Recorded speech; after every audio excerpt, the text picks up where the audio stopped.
भारत के advance fighter jet की जरूरत भी तुरंत है। मिग 21 फ्लीट जो कई दशकों तक भारत की वायुसेना का मूल आधार है, अब रिटायर हो रहा है और इसी दौरान अनेक क्रैशेस भी हुए हैं।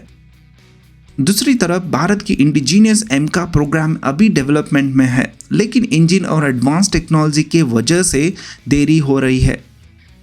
तेजस प्रोग्राम में नए वेरिएंट आ रहे हैं, लेकिन इंजन पर निर्भर रहने से उसकी ग्रोथ धीमी है।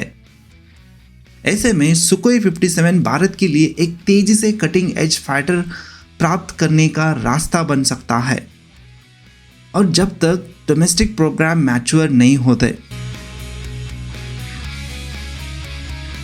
इस प्रस्ताव के समय भी महत्वपूर्ण है, भारत ने पहले रशिया के 5th जनरेशन फाइटर प्रोग्राम में पार्टनरशिप की थी, लेकिन लगभग एक दशक पहले कॉस्ट और टेक्नोलॉजी शेयरिंग के मुद्दों पर अलग हो गया था।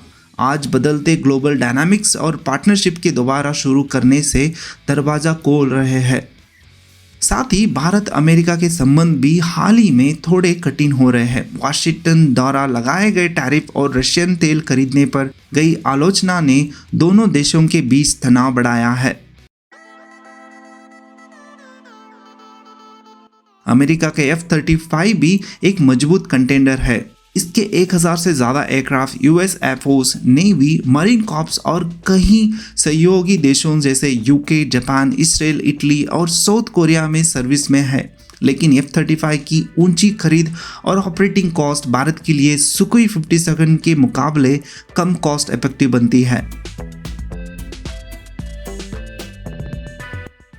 भारत के लिए ये फैसला सिर्फ एक फाइटर जेट खरीदने का नहीं होगा, ये उसके एयर कॉम्बैट फ्यूचर को अगले कई दशकों तक करेगा और साथ ही उसकी डिफेंस और जियोपॉलिटिकल अलाइनमेंट को भी प्रभावित करेगा। चाहे वो रशिया की पुरानी भरोसेमंदी और इंडस्ट्रियल सहयोग की तरफ जाए या अमेरिका की डिफेंस टेक्नोलॉजी और अलायंस के इकोसिस्टम की तरफ।